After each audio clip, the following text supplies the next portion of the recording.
Welcome to Karibu Anawim's program, 15 Minutes at Dr. Zali's Desk, where we explore topics related to living with a facial disfigurement. This program is for you, your loved ones, for educational purposes and professionals who would like to know more about living with facial disfigurement. Our presenters have lived experience, research background, or work with people living with facial disfigurement. It's important to begin the conversation with terminology that society understands and is clear. We use the word disfigurement as it is the medical and legal terminology. We recognise you may identify with other words such as visible difference or with your own diagnosis. Let's see where the conversation goes. So pull up a seat, grab a cuppa, and let's chat around the table with Karibu Anawim's 15 Minutes at Dr. Zali's Desk. Hi guys, and welcome to I think we're at actually episode 24, would you believe? It's the end of July, and in July we have been working at life hacks, strategies and resources for the month of July. Last week we looked at relevant research and we focused on lived experience research. And this week, like usually, it's the last Friday of the month, and every last Friday of the month, we have question and answer time, or question and suggestions, because they're not really answers until you actually, live them and take them on, or even have a look at, see whether or not they fit you, whether or not they're your style, whether or not you'd like to take a little bit out of it and have a run with it and tweak it here and tweak it there. It's just discussion, really. So without any ado, I will find my cursor and we will get into the first question, shall we? The first question is, what do you say to yourself when you need to push through? For example, someone stares at you. Do you have something to say that you say to yourself? Well, reckon it would be a good idea to create a battle plan. What do I mean by that?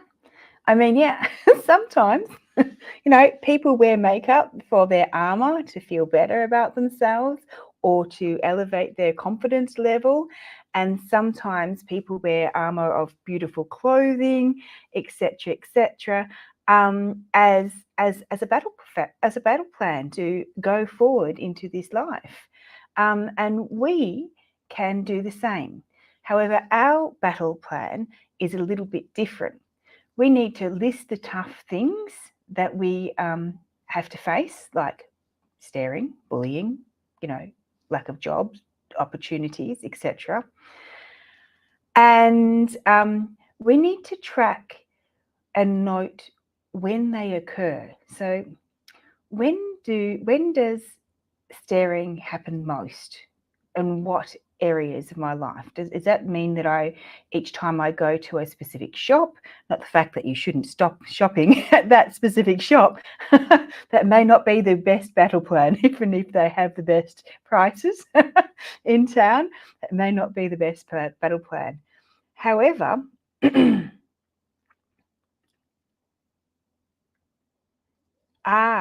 Tabitha is online and she says that her battle plan is to have perfectly groomed eyebrows for some reason. Thank you very much for sharing, Tabitha. So another thing that we do is we've tracked it. We've listed the tough things. We track and note when they occur, and then we think about things that make us feel calm or keep us calm, whether or not it's doing some deep breathing activities or exercises that we've done before, like 4 in through your nose, hold for 4, the box breathing, 4 out through your nose and hold for 4. Simple things like that we've all practiced and we can keep on practicing, otherwise they go out from our mind. And then we need to do those sort of things. So our battle plan is list of things that are tough, track when they occur, and figure out what keeps us calm. So we then, when we are stared at, we can acknowledge, we can recognize, and then we can do something to maintain or get back our peace, to feel calm. So we are in control of that moment. And then we, note what does work and then what doesn't work. And then we rehash it and then we replan, because the battle plans, they change, don't they? Because we do this because you're an overcomer and you've got it, you can do it. Next question is, what strategies do you use when you are being stared at? Wow. Well, it's a really difficult thing to accept that people are going to stare, because they are just going to stare. That's a superpower for us. We're a model and we don't even know it, sort of thing. Someone says, if you're going to stare, you're going to have to stare. What did she say? This is Chelsea Peake that I'm quoting here, and I want to quote her properly. She said something along the lines of, if you're going to stare, take the bloody photograph, or ask for my autograph. Could be some strategy that you use. I'm not quite sure. But sometimes we get frustrated. But for me, I choose not to let others' reactions to my face control who I am and what I do and how I behave. Sometimes it's really tough.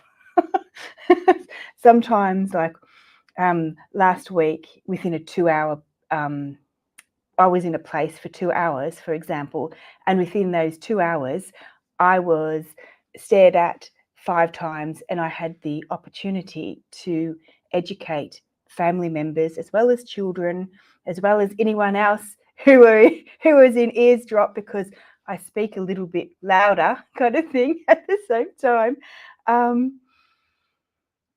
And I've had the opportunity because, yes, we can acknowledge that that's unfair. And we can recognize that they really don't know how to react to us. Even though they should know, they don't. And so what am I going to choose to do? Am I going to choose to ignore it, to educate, smile, say hi, and be kind? How am I going to deal with it? So I choose to educate, because that's where I am at in my journey of acceptance and my journey. I'm able to do that sometimes, or I'm able to do that now. For others, it might be just smile and say hi.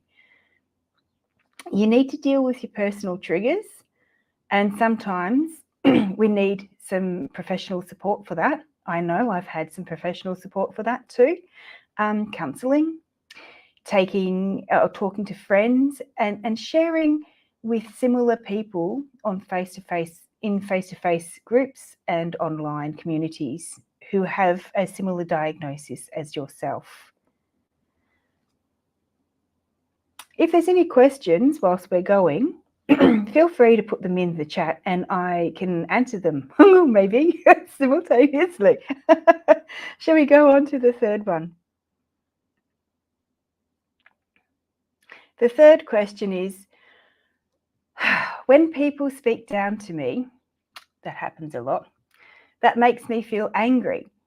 I don't know what to do with these angry feelings and end up saying nothing. What do you suggest? And my suggestions are, you need to label those feelings, acknowledge those feelings, and recognize that, feeling angry, people say that feelings only last, the intensity of those feelings only lasts for 90 seconds. So you can either count underneath your breath using expletives or no expletives for 90 seconds, and that feeling will dissipate, or should dissipate. The heightened bit of it should dissipate. And then you can choose to respond appropriately in line with your values. Because what happens when we don't use our values and honour people with our values, then we get bitter and we might get angry and we might get frustrated and say, oh, this is too much. Values such as kindness, showing compassion, being authentic, using truth, getting your truth out there, and respect. And find ways in which you can share these traits with people who create these feelings of bitterness or anger towards you or within you, because really and truly they don't know what they're doing. And is it worth getting angry and upset with? Just thinking. Some thoughts to ponder. And the last question for today is, are there any special things that could help me drive again after my accident, which left me with one eye? Well, I say you can do it. Most countries that I am familiar with actually allow people living with monocular vision, such as myself. This was not something that's not my question, but it is a question that I've had. A cuppa for all those people who are in in America is a cup of tea or a cup of coffee. Grab a cuppa means grab your cup of tea or cup of coffee and sit around and chat. Yeah. So are there any special resources? Well, if you're purchasing a new car or a used car, make sure that it has the best vision for you for you. So for me, I have to have things like the back rear vision, the back seat window needs to be as large as it can be, so I can actually see, when I turn my head, I can actually see the best, if I can say that way. Sit in it, make sure that you can read the dashboard, because I've been in cars. I had the opportunity to purchase a brand new car, so that's ticked off my bucket list. I don't need to do it again. And some cars actually had a dashboard that was really, really, really tricky for me to navigate. And so it was really, really good with, the vision areas and that sort of stuff. But people don't realise that the dashboard is something that we have to glance at lots of times. And if we can't navigate that properly, then that's not a good car for us. In newer cars, we can use lane assist. I have never used lane assist. I'm not quite sure whether or not it works or not, and what it is that is, but lane assist could work. And if you have older cars, you could have, larger side mirrors. And those, I don't know whether or not that you can get those little side mirrors. On the side mirrors, you can get that little round one that you can stick on that actually looks right at the side of your car. That would be good to have as well. So, but take it slow, build your confidence, travel on roads that you're familiar with, and whilst you are building your confidence, try and avoid